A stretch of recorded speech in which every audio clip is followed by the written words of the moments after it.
So everybody's probably wondering why we're hanging out with Peter again. And if anybody has followed the Fishing a Brave events for the last 10 years, it was a significant event this year, and it wasn't due to anybody, but I'm going to give all the favor to the Lord on this one. 10 years ago, I met Peter, a veteran, one of our country's finest, through a veterans event that we call Fishing the Brave. At that time, it was called Fishing with Heroes. The first couple years, and then we had a name change of Fishing the Brave. Anyhow, my son and I started this back in 2016. Had 4 veterans fish with us the first year, and Peter was one of those veterans. Been with us, fishing with us for the last, I don't think you missed one, have you? I have it. Yeah. I sign up every year. 10 years, and he's one of the first to sign up every year. SCO crew coming at you here on Tuesday night, the 8th. A lot going on, but some real fun coming right now. We got 4 guys that we get to fish with, that we're privileged to be a part of and fish with. And I'm going to start with the very first name, John W. Dottie. Peter Rockefeller. We're going to go to Art Day. Seth Rom. Hey, we're looking forward to fishing with you 4 guys this Friday. We're going to catch some big fish. We just want to say thank you for your service. We appreciate what you've done. It's because you did what you did that we get to do what we do. Thank you so much. I wanted to follow up this year's event.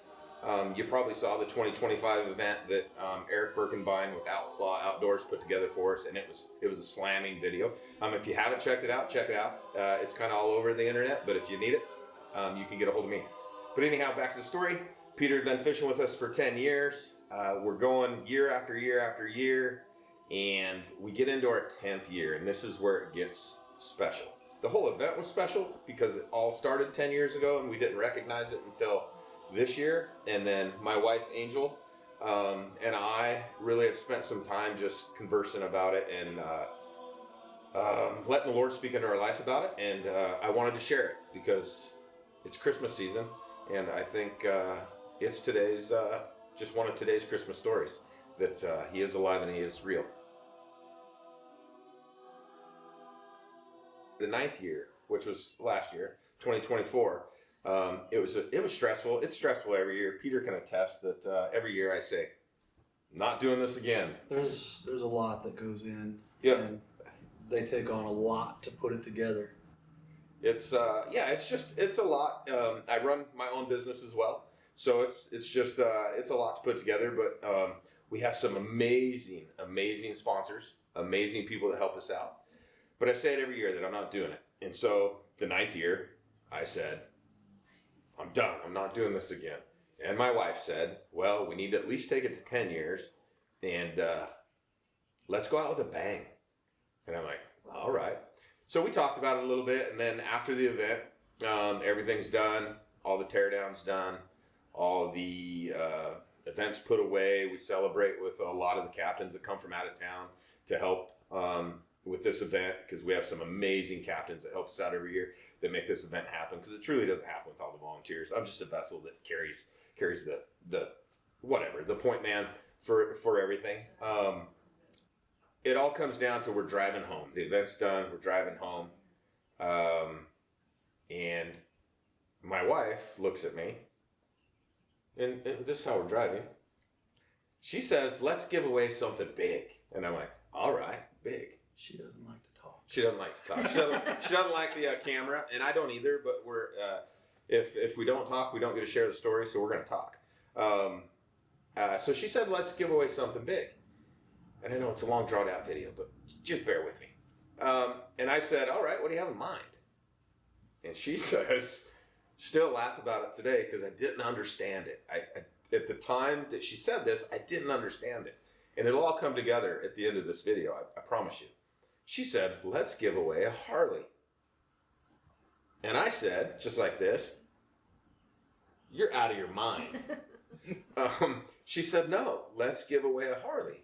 So a little history about Angel is her father, Bruce, owns Tri-City Cycle Works Vintage Restoration, which is out in West Richland, and he restores old motorcycles. So I think maybe that's where she got the crazy idea to give away a Harley Davidson. But I still didn't think it was possible. And I said, you're out of your mind. And we argued about it a little bit on the way home, but by the time we got to the hill, cresting back into Kennewick, coming out of Umatilla, I said, let me make a couple phone calls and let's see if this is even possible. So I make a couple phone calls. One, I call Kevin Lockridge, really good friend of mine. He's been a part of Fishing the Brave since everybody started really getting involved about 3 years into it, 2 to 3 years into it. I called him and said, hey, Kevin, this is what we have in mind. In fact, I said, this is what Angel has in mind. Do you think we can pull this off? And Kevin, if you know Kevin, he had some colorful words, because it's Kevin, and said yes. And I was like, sweet, I'm going to make one more phone call and see if this is possible. So I called Chris Tannehill with Atomic Anglers Guide Service, a really good friend of mine.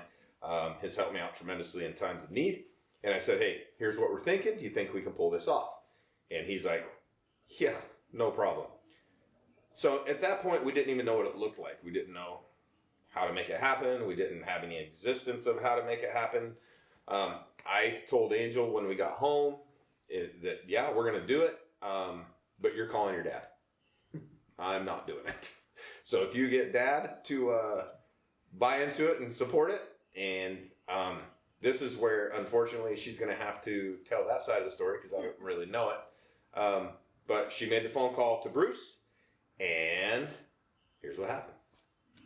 He called me into his office, and we met, and he has a really soft heart for veterans, and he said, I want to make this work for you. I want to make this possible. I have a motorcycle already that I can restore. And he gave me a price, and I said, whoa. He said, just so you know, when it's fully restored, the value will be double what you're paying. And I said, well, I don't know how to come up with the money, but I know we have a lot of good community sponsors that every year come through for us. And I would just maybe reach out to them and kind of see if we can do it and let you know. And so we agreed that we would try to raise the money, and I went to Tony, he went to his people, I went to my people. We got a few $1,000s raised at first, and we were still far away from our goal, but I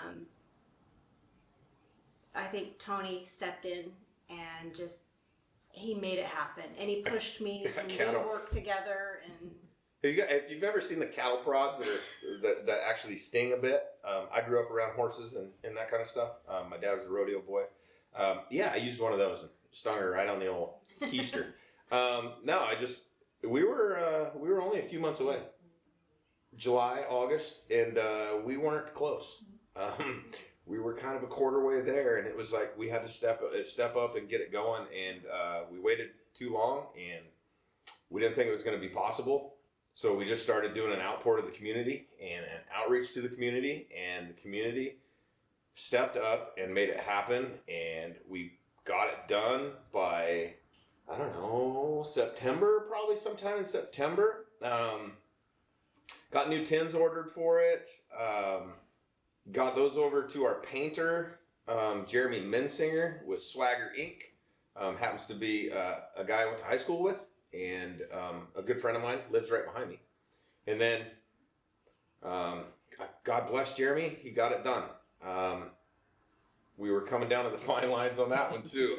Everything was just kind of, we were cramming, and it was completely stressful, to be honest with you. And I still, to this day, didn't understand why we were giving a motorcycle away at a fishing event. Why wouldn't you give a boat? Or, I don't know. But a motorcycle, just, it was confusing me because there's a lot of our veterans there that probably couldn't even ride the motorcycle.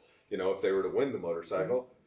There's some older gentlemen. There's some senior individuals that maybe. But I'm sure they would have loved it too. Yeah, they would have loved it. They could have sold it, I guess. So yeah, it didn't make sense to me. And it's but what? We used to watch this show a long time ago, the Orange County Choppers. Oh yeah. And they used to make motorcycles, and they used to the event didn't have to be motorcycle related, but they would have the motorcycle at the event. They do the theme bikes. And it just was so like amazing to me. And so that came to my head. I was like, I know it's a fishing event, but this is cool. And for some reason, I know it was just like the Lord above, like guiding me. And I just said, this is what we got to do. And a little inspiration from that and my dad. He's an amazing mechanic, and he does good work. So To do that, it's more than mechanic. He's an artist. Yeah, he built a beauty. If you haven't seen it, I bet you will. The bike got built. We got it done. Got it fully funded. We got it fully funded by the community. So many people in the community. And the hard thing about it is we gave a lot of prizes away every year because of the community. And like barbecues and Traegers. And we still wanted to be able to do that as well as the motorcycle. So it was, there were some funds that it took place this year to make it happen. And our community stepped in as they always do. And just blew our minds on how everything came together. The bike got done. But wait, before we say the bike But got wait. done, Wait, there's more. But wait, there's more. this This was not rehearsed. She's kind of cracking me up on this one. no, I'm just thinking about the stuff that we went through on the back end, because this is before we realized God's hand was in it, and we kept like butting heads and like fighting, and like that's not us. We normally don't like fight, but we would just get like frustrated with each other because it was coming down to it and the bike wasn't done. And we didn't know if it was going to be done on time. And we had people who wanted, who were community sponsors, who wanted to like see the bike and have photos of the bike and see what they were investing in. And I felt bad. I couldn't give him that. And he felt bad, and it was super stressful. And you just kind of want to like give up on the whole thing. And is this really going to happen? And there was just kind of a lot like playing like there too. Don't you feel? There was. The last couple months was. Just snowballed on it. Yeah. Oh man, yeah. Is it even going to get done? We didn't think we were going gonna to do it next year. We were talking about giving it away in 2026, like being able to say, "Hey, we're going to give this away in 2026," and da da da da da, because we didn't think it was going to actually get done. From paint to mechanics to the build. I'm sure Bruce was stressing out because we weren't getting him the stuff he needed to make it happen. So yeah, it was coming down to the wire. I think we completed it a week before the event, maybe. Yeah, I think it was a week. 6 or 7 days before the event, we went over and looked at it in Bruce's shop and went, whew. That might have been why it didn't have a battery in it, fuel in it, and we couldn't fire it up at the event because, we might have needed to finish a couple things. It would have blown out their eardrums anyway. It is loud, huh? It's loud. I haven't actually heard it since we put the new pipes on it. I heard it before the pipes were changed, but we changed a lot on the bike because Bruce originally owned the bike and had it as a show bike, and we broke it down from that and built a new show bike out of it, and it's all patriotic themed, military themed, and it's for our servicemen and women, and Peter now owns it. He bought it from... It was a guy in Seattle. Yeah, a guy off the west side that was actually being deployed. Yeah. Yeah. So the story just kept getting better and better and better. And so this individual was selling the Harley because he was being deployed. Don't remember where he's being deployed to. I think he said Japan? Yeah. Japan. So yeah, he was being deployed and he knew he wasn't going to be able to ride the bike. So it came from a serviceman. And I didn't catch that until Bruce was talking about it at the event. And I'm like, oh my gosh, so cool. So the story just kept building and building and building. So that's why we're here. We're here to talk about it and share it. And Eric's here to record it. Sweet cheeks. Sweet cheeks. That So would make the cut. the bike got done. No, wait, there's more? No, wait, there's more. So now we're at the event. A fantastic event as always. Sponsors are amazing. We have. I can't say enough about them and for them. So we're at the event. we decided we're going to.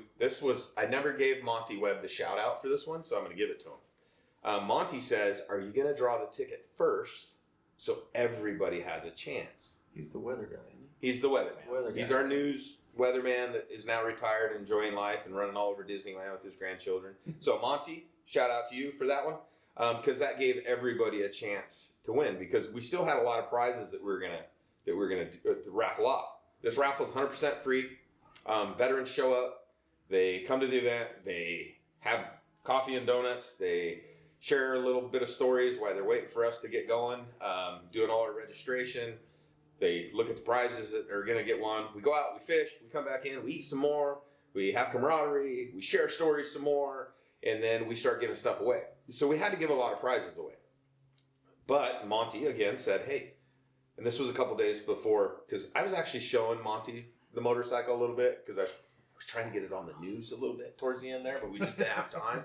Because I really wanted to give the sponsors their time and shout outs, because they built the bike.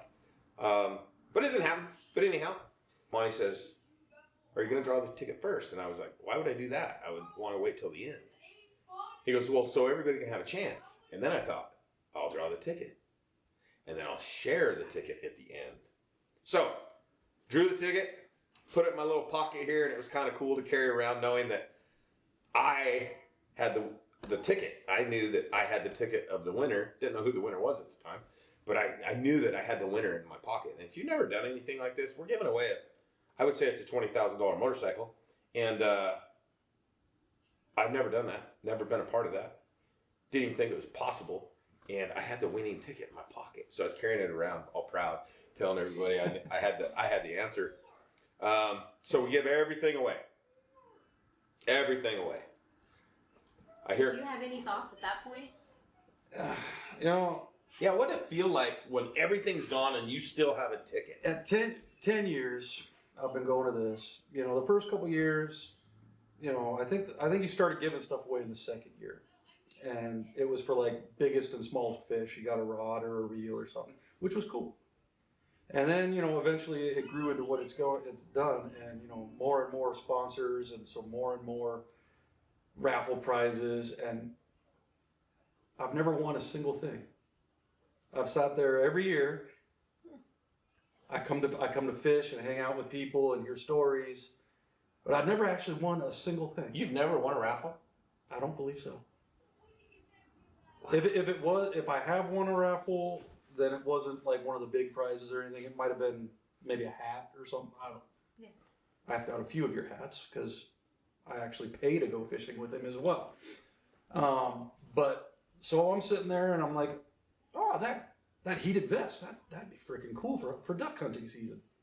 Damn it, didn't win the heated vest. Well, I could use a Yeti. No, didn't win the Yeti. I know who did though. Monty Webb. Webb. Yeah, Monty Webb on He yeah. loved the green Yeti. Yeah, that was a cool green Yeti. And so I'm just sitting there and I'm like, you know what? I don't really care. I never have cared if I won anything. It'd be cool. Yeah, it's always cool to win, right? But I don't care. I'm happy for everyone else. Everyone's smiling, having a good time. And I'm like, so all the prizes are done. And I'm like, man, there was a couple that I was close on, but never my number. So then Tony gives the ticket to Bruce to read it off. Yeah. And what was cool about it is doing that drawing that way, everybody was hooting and hollering. Oh, everyone But was they having a weren't blast. winning. Everyone They was didn't having a want to blast. win because Not- they knew if they still had a ticket in their hand, But they had a chance of winning the motorcycle. It but was at the same a time, great event. nobody cared. I mean, I honestly, yeah, sure, it'd be cool to win a Yeti or a grill or a Harley, but nobody cared. Everyone was happy for everyone who won something. Yep. That is one thing that happens every year that it just... Oh, nobody leaves. Everyone sits around Yeah. and hoops and hollers, and we're all full from eating Gigi's, and I was smoking a cigar. My buddy Randy was smoking a cigar. I'm drinking my hot cocoa and just having a blast. Yep. And then Bruce had the ticket. We get to the moment, and like I said in the video of the 2025 Fishing the Brave, it was like, honestly, after all the heart and sweat and tears, I didn't put any sweat into it. I just put a lot of heart and tears into it. After all that, it actually felt like we were giving a kid away, like your daughter off to marriage, which he did. He helped in that process. But it was one of those things that it was just an emotional attachment. Because Bruce and I had never built a bike together, and we've talked about it for years. Back when I was riding Harleys, I had 3 of them. I rode every day. I mean, Angel and I rode clear down to Reno and all the way up the 101 and all the way Highway 14. And I mean, we've done some rides. And she did that on a Softail Deluxe, by the way, guys. But we bought With a sissy? Yeah, with a small sissy, but a lowered Softail, so it was a little rough on her humper. Yeah. But we stopped in Boise and bought a Road Glide because we made it to Boise and her tail hurt. So we bought a Road Glide and then had to go back and pick that up after we finished our loop. So because we rode the Softail all the way around. But anyway, so it was an emotional time giving this motorcycle away.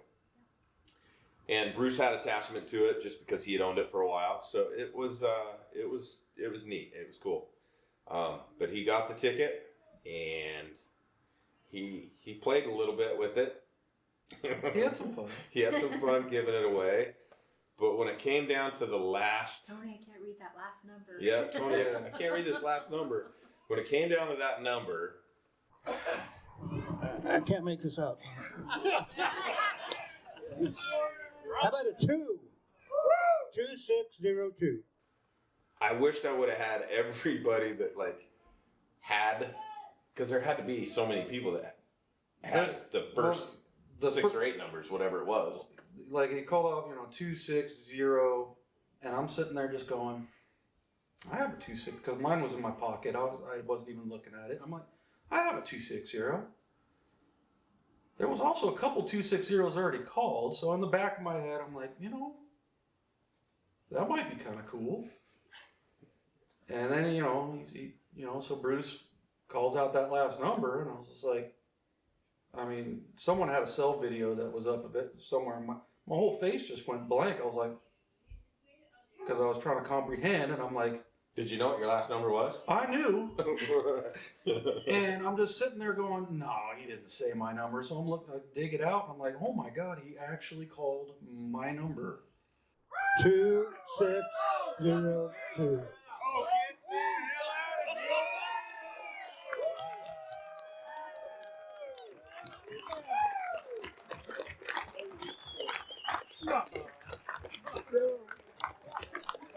Two, 602. Double check it.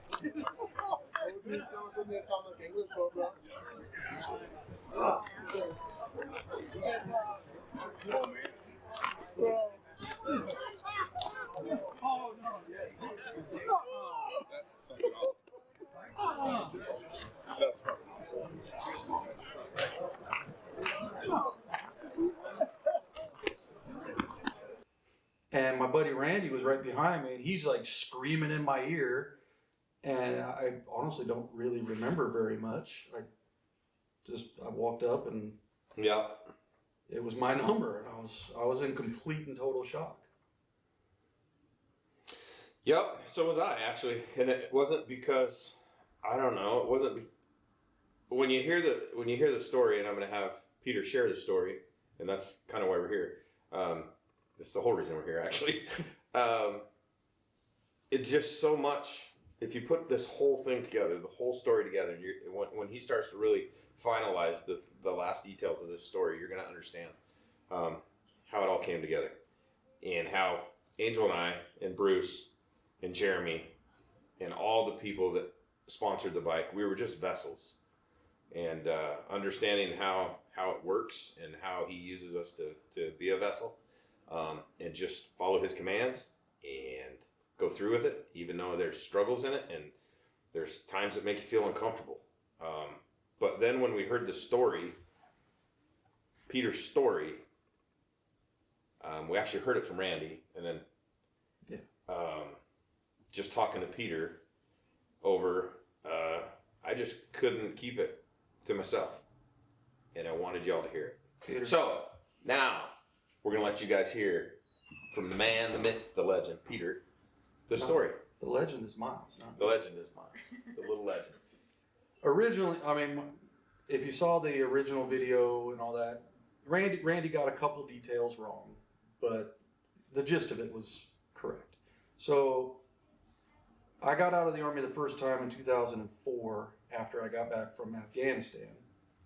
I was home being a bum, and then I got recalled and got sent to Iraq. Always do your full commitment of years or else you're going to get recalled, and it sucks, and get sent to Iraq. So I get back from Iraq, and I had saved pretty much every penny that I made while I was over there, and I bought myself a Harley because I'd always wanted one. And so I went to the local Harley dealership and found the perfect used one. It was exactly how I wanted it set up, except for the bars. I never did change the bars on it. So I rode that bike, and I bought it in 2000. It was either 2010 or 2011. I think I bought it in 10. And so eventually I had the bike and loved it. Then I have my eldest daughter. She's 14 now, and y'all probably saw the picture of me holding her on while I was sitting on the bike.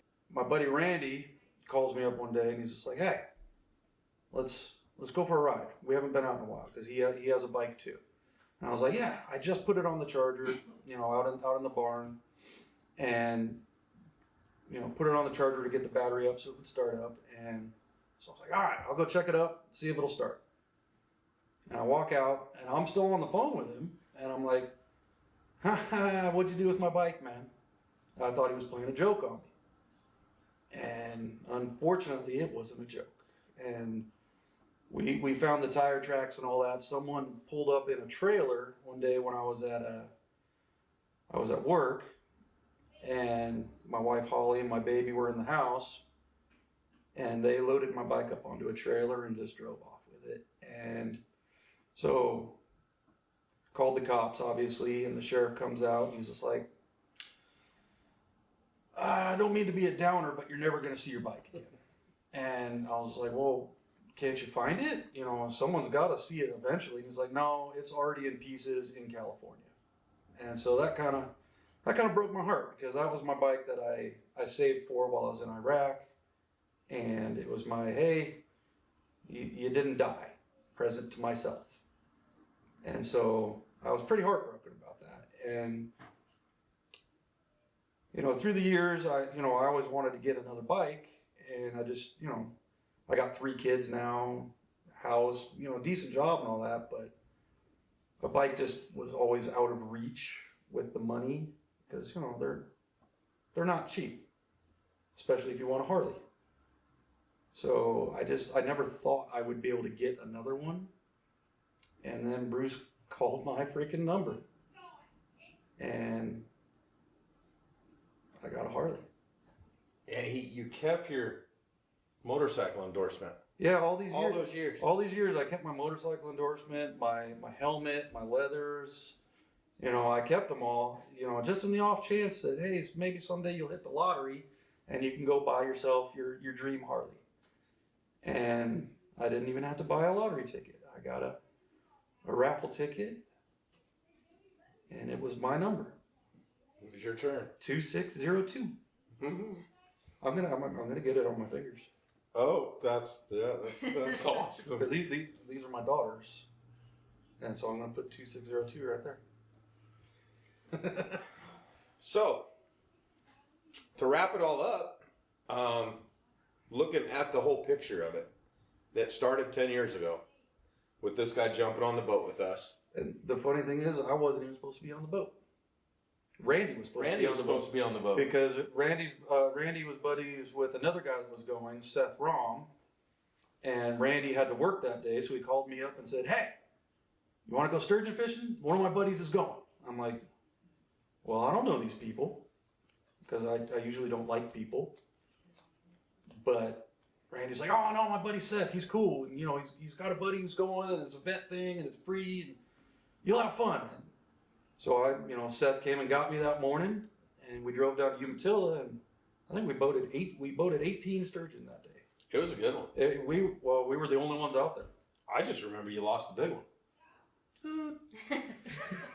There's just certain. I don't have a great memory, but there's certain things in life I just remember. But I set that hook, and I thought I hit the bottom. Like that thing just went. But you lost it. Did you have to bring that up? You lost it, folks. It took off into the channel that the barges go through, and it broke me off on the rocks. You lost it. Yeah, I lost it. It was the one we were looking for. That was with Art Day, John Dottie, Seth Rom, and Peter. Yes. That was the group that fished with us that day. I'll never forget it because that's when all this started. That was a fun group. But yeah, it all started 10 years ago. God had a plan. And we did not even have a inkling that he was planning this the whole time. But then going through it and experiencing it and being blessed to be able to be a vessel in it, it's tremendous. And so I just wanted to share that story. And if you don't believe in him, by golly, you might want to. You should probably start. Should probably start because he's real, and he does amazing things, and we're grateful. And in the spirit of Christmas, because that's what Christmas is all about, birth of Christ. This is what we leave you with. God bless y'all. We thank you for sitting and listening to our story, and maybe we'll show you the bike now. Merry Christmas, everybody. Merry Christmas. My name is Eric, as you may already know, with Outlaw Outdoors Oregon. I've been filming hunting, fishing content for over 10 years now. Started with my brother-in-law, and we still go out and hunt together every year. I've had an amazing opportunity to be part of the Fishing the Brave event for 6 years now. Started in 2019. I had seen in 2018 another YouTuber had made a video about the event, and then I reached out to Tony to see whether or not that person was coming back or if he needed someone to do the video. And it turned out he needed someone to do the video, so I came out and had an amazing time. And the story behind the event just really spoke to me. Obviously, giving back to those who have served our country is really important to me, and I just wanted to do everything I could to spread the word about that and show the work that Tony was doing and his family and the community members, right? So that's why I keep coming back every year. This event just means a lot to me. I've had quite a few friends who have served in the military. My great-grandfather was in World War II, and just a really impactful event. The whole community coming together, all of these veterans over the last 10 years that have had an opportunity that they otherwise wouldn't, right? Yep. And so I absolutely cannot speak highly enough of Tony, his family, the work that they're doing.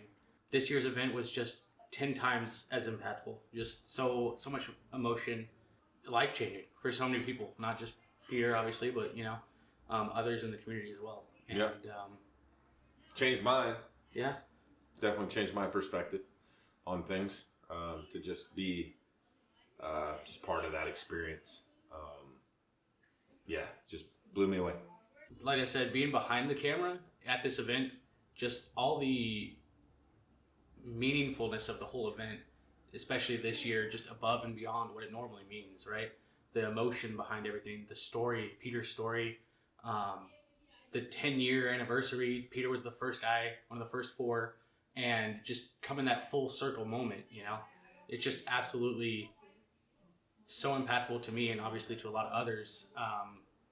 Just watching that unfold and just, there's nothing else you could call it but, God's plan, right? Like you couldn't write a better story. Nope. You couldn't write a better story. The real life is always better than fiction, and it's just such an impactful moment, and I appreciate everyone letting me be a part of it.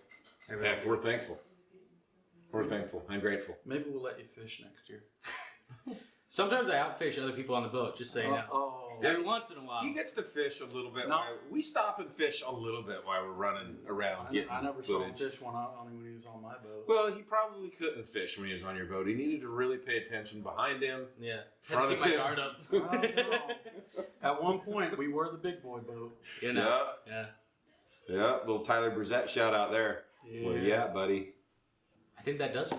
I hope everyone enjoyed the video, both the event video and this video as well. And I think that, you know, this has such an amazing story behind it that, like Tony said, it needed to be shared. Yep. Needed to be shared. So we definitely appreciate having the opportunity to be part of it. Yes. It was awesome. Cool. All right. On to next year. 2026. That's right.